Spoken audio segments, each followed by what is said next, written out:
Hello, everyone, and welcome to Tome of Uselessness. I'm Dan, and today I wanted to highlight an older board game that I think was pretty popular and well known, but maybe it flew under your radar, and that game is Forbidden Desert, which is itself a sequel to Forbidden Island. Excuse me.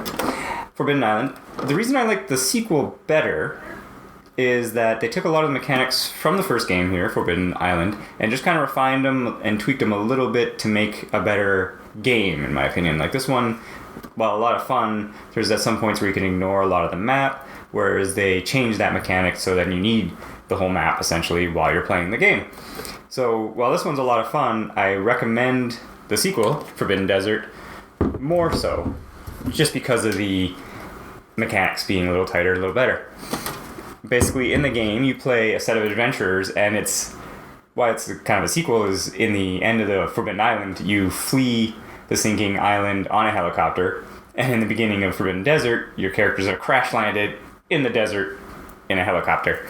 And they have a very similar set of characters, so it's just kind of like a spiritual sequel, but with a little bit of a meta thing there for you. And the idea of the game is, you've crash landed in the desert, you're trying to build an airship, you're trying to find all the components that are hidden in the desert to escape from the desert and not die. It's a pure co-op game, 2 to 5 players, age 10 plus, about 45 minutes. Depending, though, the game can go quicker than that if something goes horribly wrong, which can very well happen. And so it's really quick, simple mechanics, a lot of fun. I definitely recommend it a lot.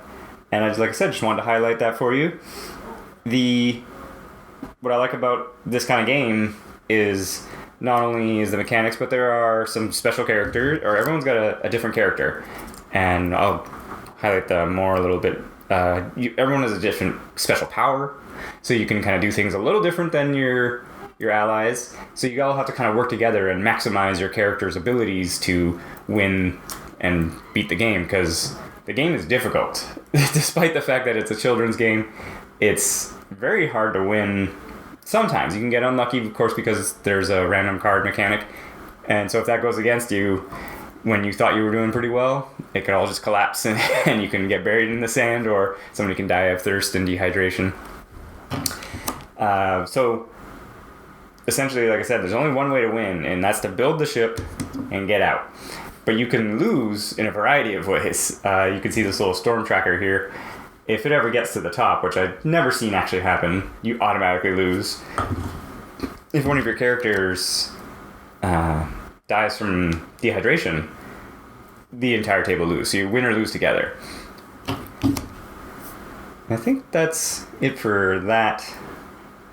Oh, sorry, and there was one. If you run out of these sand tiles, so as the storm, which I'll explain later, as it moves around the map, you place these sand tiles on the tiles that have moved, and you only have 48 of them, I think, is the total. And if they ever run out, you've also lost the game. You've been buried alive in the desert, and you didn't make it out. So several ways of losing the game, and only one way of winning. And so, like I said, you got to work together and maximize your abilities, which can lead to some alpha gaming, but it's kind of on yourself to try to just, step back, let other players make their decisions, maybe suggest some ideas or request some ideas. Like there's one character here, the navigator, can move other players and much more efficiently than they can move themselves, or you can. So it's like, hey, can you move me here? It'd be helpful. So you try to just make a case for certain things, and like the one character as well, the water giver, you basically, as soon as you can reveal the water tiles, you're the only character who can give water to people, so that becomes your job. And that's part of the fun, because then you can play a different character next time. I like to just randomly deal them out, or have people just pick one from like face down, so you never know what you're going to get. But some of the characters, like the meteorologist, for example, he can take less actions to draw less of these storm cards. So you basically chill out in a tunnel, maybe do one thing, and then you're like, I don't draw cards. And that's helping the team, but it just, like, you're not doing much, unfortunately. But there's some characters that say can take them along or move them, like the navigator, like I was just saying a second ago. So it's all about working together, maximizing the talents to try to win the game. So the characters, like I was mentioning, there's the explorer, archaeologist, navigator, water carrier, climber, and meteorologist. They all have different abilities, and they sometimes let you clear sand diagonally, or you can do like more efficiently. because your characters, on your turn, you get 4 actions. So you can do a lot of variety of things, and then on the back of the card, they have the nice guide about everything you can do and just kind of how the play even works. So you can move, so you can just 1 action, moving one thing. You can clear sand, so you can get rid of these tiles, because if there are 2 sand tiles on a tile, and you turn it over so it's X'd, you can't actually move across it. One of the characters can, I believe the climber, but everyone else can't. So you got to maintain the efficiency and help out the team. You can move a sand tile away. You can excavate, so when you're on a tile, this is how you kind of learn where the pieces to the airship are and gain items, is you can excavate and you flip the tile over and it reveals something underneath. So for example, you can't really see this shot very well in this one, but it gives you an item, so you'd gain an item randomly from the set of items, which lets you do special things like, jetpack around the map, protect yourself from the sun, give water, maybe take a couple extra actions. And then, or you can pick up a part from when you find them out, which I'll show you how that works. So, not a lot of complexity to the game. Like I said, it's very simple, lots of fun though, and just everything, you're all trying to work together. And after you've done your 4 actions, that's when you draw the storm cards and use this little storm tracker to show how many cards you draw from the storm deck, which is made up of these cards here. And basically, they move the storm that's in the middle around. It kind of gives you a little arrow indicator, and you move them around. Or something like this could happen where the sun shines and everyone loses 1 water, unless you're protected from the sun in a tunnel, or you use an item to prevent that. Or, I didn't grab one here, but there's these cards here where the storm picks up, and then the tracker has all these lines, and then you kind of move it up 1 notch. So you start at, say, for example, 3 cards, and eventually you get to 4 cards, eventually to 5 cards. And I don't think I've ever seen it ever get to 6. You either win or lose by then. But theoretically, you can get up to 6 cards. And it has a different track amount depending on how many players there are. So, for example, I have it just right now set on a 4-player game, but here's a 5-player, and a 2, and a 3-player game. So yeah, let's take a look at the board and see how it kind of plays out. Okay, so here we are looking at the board when the game first starts. Everybody starts on the crashed helicopter, and you would have your characters that you've chosen placed on the board there. So I just have them all on there just to kind of, again, show that there are 6 and only 5 players max. And let's just say, for example, we're going to follow along with the explorer here, whose action he can move and clear sand dunes diagonally, compared to everyone else who can only do those things on adjacent tiles. So on his turn, he would move, let's say, to here. We know this one's got a water tile, so maybe his goal is he wants to get here to excavate this tile. So he'd go 1, 2, 3, do a little excavation, gain an item, which we draw from the item deck. I'll just draw something randomly. Here we go. He's got a jetpack. Lets him move anywhere. Very cool. And then, say he clears some sand like this, off this tile. This is where, as I was saying, he draws storm cards, and you move the storm around. So this starting space represents a whirlwind or a vortex or a storm in the desert, and you move it according to the card and how it's indicated. So it shows it goes this way, so it goes like that. And every tile that gets moved gets a sand tile placed on it. So 1, we got 2, so it goes down like this. So this one's got 2 tiles now, so suddenly becomes impassable. And then he draws his 3rd card here. Oh, going back up. 1, 2, 3. So here we go. So you can see how quickly the sand can kind of get out of control and prevent you from, now we can't move along these tiles unless you're the climber, or we got to clear this sand out. And as the game progresses, that you start drawing more and more cards, so the sand becomes more and more tense. Sometimes you get lucky and the storm, say, gets him stuck in a corner for a little bit, and you draw some cards and it can't really move. That's great. It's helpful for the players.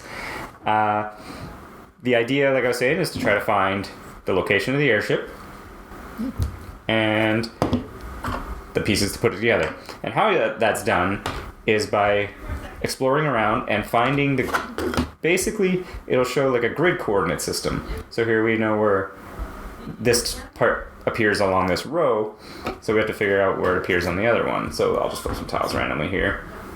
Here we found another the horizontal location, or the vertical, sorry. And then here we have the tunnel. Tunnels are great because if you're in a tunnel and you draw the sun card here, you're protected. And it lets you move between squares that are also tunnels. Item. Oh, so here we go. We got kind of lucky on this one. So it appears along the same axis, so usually kind of go like that. And so the idea is to find where the power is, the engine, the prop, the compass, and the ship are, collect all the pieces, and there's a tile that shows kind of like a landing pad.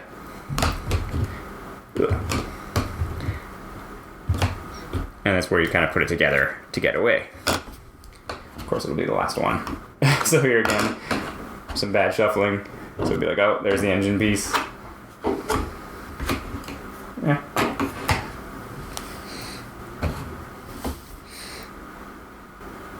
And that's really all there is to it. As the sun beats down from the cards, you lose water along the water track.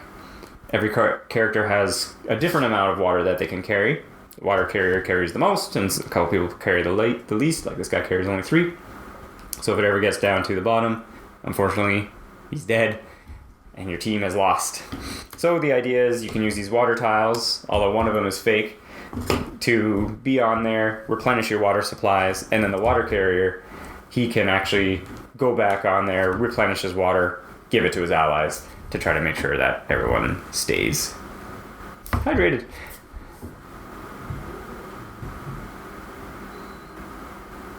And so the game just progresses along.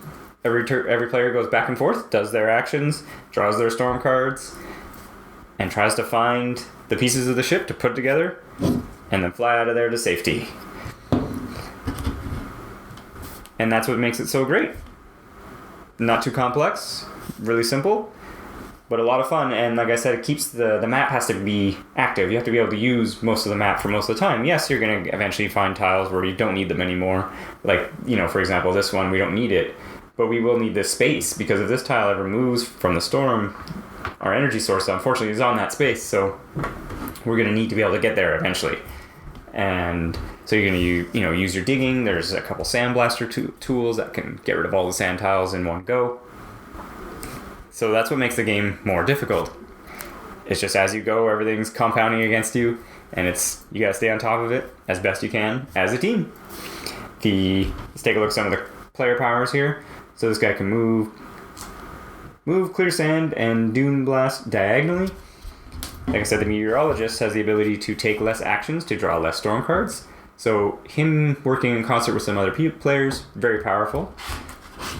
The climber here, so he can move on block tiles as well as he can take an ally with him. So super useful. Say, for example, with the meteorologist, he can keep moving along the board with his team while still taking less actions. The water carrier, as I mentioned, gets water from the water spaces, and he can give it to his allies. Only player who can do that. Once the water is opened, no one else can get water again from it. Everyone gets an initial boost of water, but he's the only one who can go back.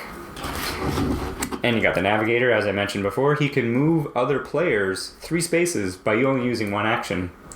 So super powerful to kind of, maybe if you're chilling the tunnel, you can move your allies around and really get at the sand or get at the pieces of the ship. And the archaeologist, not too big of a deal here, but he can clear 2 sand for only 1 action. So this tile here, clearing those 2 sand, only 1 action, very useful. I mean, it's not like the most glamorous power, but he can be out there clearing sand way better than everyone else can. Because as I said, if you ever run out of sand tiles, game's over. And small tip, if you ever do play and you just don't know what to do kind of thing, the crash landing site, it's an item. So you can always do that for a free item off the start. Well, there's not much else to say about Forbidden Desert from Gamewright Games, like I was saying. It's 2 to 5 players, pure co-op. I really enjoy the aspect of it. And getting into your character and finding out how to maximize your special power so you can be like, here's what I'm going to do for the team to help us achieve the victory. win or lose together. So it's a lot of fun. Can get a little alpha gamey, but you just got to work with the players you have. And as people get better at the game, of course, then they can learn what's kind of how to best play. Because there's no real this is the best play on every turn, but there's definitely the more optimal play, let's say, every turn. So a lot of fun. Definitely check it out. Thanks for watching. Check us out on YouTube as well as iTunes for our podcast and much more content. Have a great day, and thanks for watching.